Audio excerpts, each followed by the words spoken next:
Welcome, everybody. How are you? I'm the Dr. Bob Lee from 107.5 WPLS. You are watching BronxNet. And I tell you, it's a live interactive program that brings the Bronx, New York City straight to your TV set. You can stay connected to us through social media at BronxNet TV. Leading things off, we're joined by a former state senator who represented the 36th district of New York, which includes Bronx neighborhoods of Norwood, Co-op City, Wakefield, Williamsbridge, Bedford Park, Baychester, and the city of Mount Vernon. She joins us to speak about her connection to the late Dr. Martin Luther King Jr. and to highlight the work that she is doing to uplift the Black and Brown communities. So please welcome to the show, former Senator Ruth Hassell-Thompson. Ruth, how are you? I'm very well, and thank you. Thank you for inviting me to be with you this morning. Oh, you're welcome. You're always welcome to be here. I always see you out in the community. You know, you got your sleeves rolled up. You're working hard in the Mount Vernon communities, out in the Bronx, and in Westchester. Not only that, up in Albany from time to time for the Black and Puerto Rican Caucus. Right. For the majority of my public life, you know, you'll find me almost anywhere, Bob. And, yeah. You know, in all honesty, there is so much work to do. And today, you know, we're going to talk a little bit in a moment about Dr. King, certainly. But I think that I'm pleased because I feel that he has been such a tremendous influence on my life and on how I see the work that you see me do. I came along at a time when the world was in a different kind of conflict, but social justice has always been a major thread of concern, and it continues to be so today. Yeah, well, we can jump right into that because you have a deep-rooted history with the civil rights movement. So you can talk a little bit about that and how you got involved in it and what you're doing today to keep that link going. Dr. King came along in my life at the time when I was running a daycare center, and we were talking about how do we improve the quality of life for parents and for young mothers who needed to go to work, but needed to have safe places for their children, to be sure that their children were getting nutritious foods. And I heard Dr. King say in his transformation speech, you know, it's transformation is not about reforming, it's about transforming how we do what we do. Why we don't need, while we have a temporary need for food shelters and, you know, and for our soup kitchens and whatever, why do we have hunger as one of the richest countries in the world? While it is important to provide temporary shelter for people who have lost their homes or who've been displaced, but why do we have homelessness when we're the wealthiest country in the world? Transformation for him meant that these are temporary measures, but we have almost institutionalized them in such a way that we live with them and expect them to be the thing of the future. There's something inherently wrong with that. And we are not transforming government in the way that he spoke about, but rather, yes, we are and should be concerned about our moral behavior and certainly reforming how we behave. But as an elected person, and certainly as somebody that he believed should be out there as part of the leadership, while we have those as tacit concerns, the main concerns that we had was how do we dig deep and get to the root cause of the problems that we have and be able to share in a way that disallows there to be such an imbalance between the rich and the poor. And as we have noticed, that gap has broadened, you know, exponentially to the point that we're back into another world turmoil today. We talk about health disparities.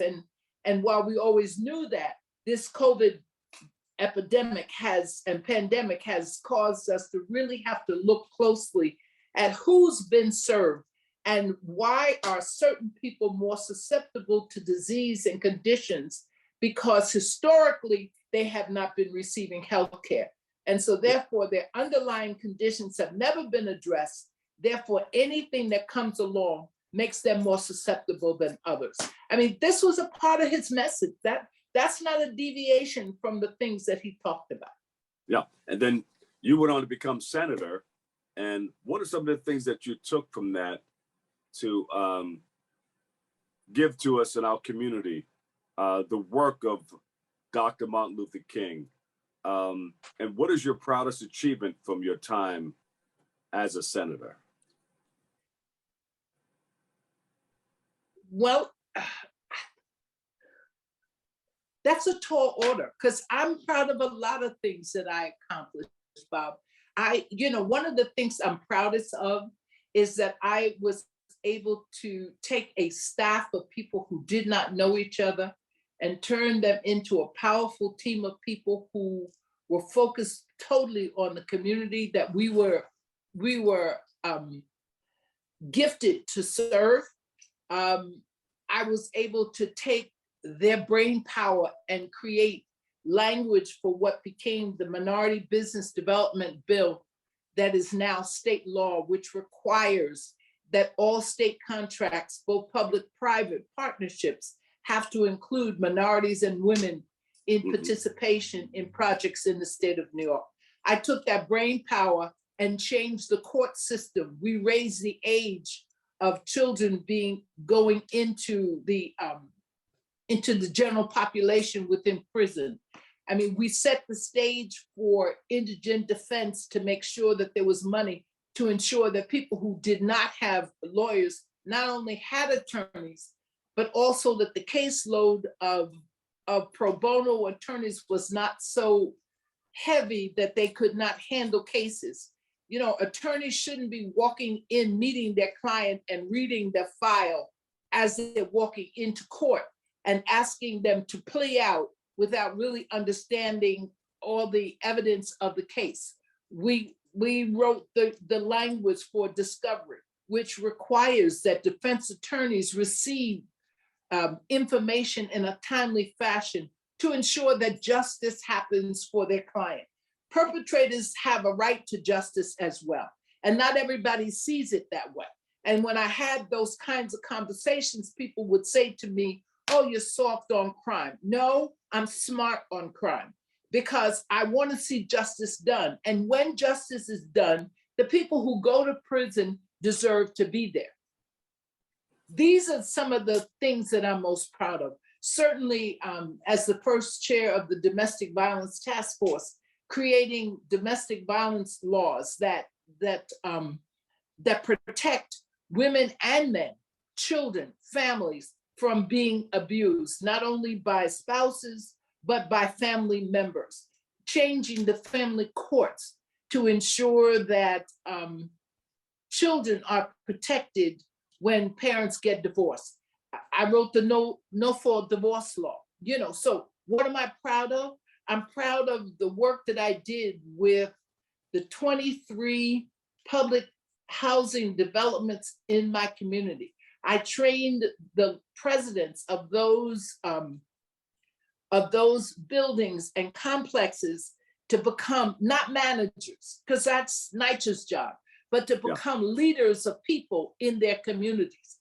And if you go to Baychester Housing and look at the beauty of what has just developed and talk to Sandra, who is the president there, who was one of my students who was recalcitrant and resistant, but she is my greatest accomplishment because she sat at the table with the developers and she brought the residents and said to them, "We are going to make sure that the things that Ruth Hassell-Thompson talked about when she talked to us about where we live, we're going to change. We're going to transform the way we see how we live, and we're not going to allow people to treat us like second-class citizens because we live in public housing." So, Bob, I could go on and on and on, but those are some of the things that I just feel so proud to know that we did life-changing, transformational things that change the lives of families and neighbors and communities. Well, you know, we love all the work that you've been doing in our community. And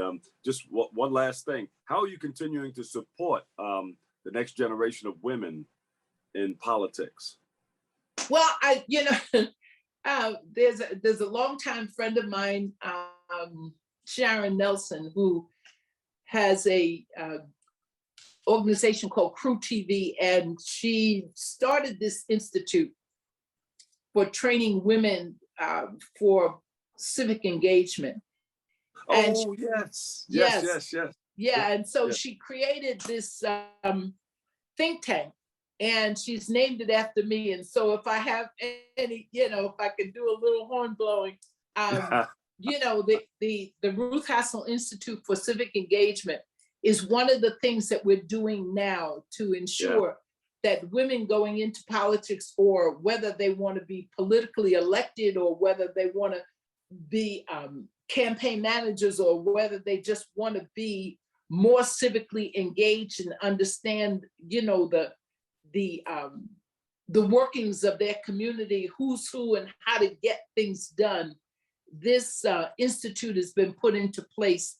And certainly I continue to mentor. I have about 23 young women and men that I continue to mentor on a regular basis. They want me to run. I think I should come and talk to you. Anytime. we can share a lot. Absolutely. Where can we go to find out more about all the work that you're doing? You have a website, social media? I don't, because I still work, as you may know, I still am policy advisor to the governor's office. Yes. And so that I still work for state government, and therefore I don't have a personal web page per se, but I have an email that people can write to me, Yeah. I know your granddaughter's going to set up a social media page for you. Is she? She will. She's been wanting me to do that for a long time. Yeah. I'm thinking of my retirement date soon from public office, but never from public service. Yes. Well, I just want to give your granddaughter a shout out, because you mentioned her offline there for a second. Yes. She does this work for you. But thank you so much for joining us, and you're always welcome to come back. Dr. Bob, thank you. Thank you for having me, Stephen, and the crew there at BronxNet. It's good to be back, visible, and to let the population out there know that they're not forgotten by me. There you go. Ruth Hassell-Thompson, thank you so much. We'll take a break. More Open coming up next.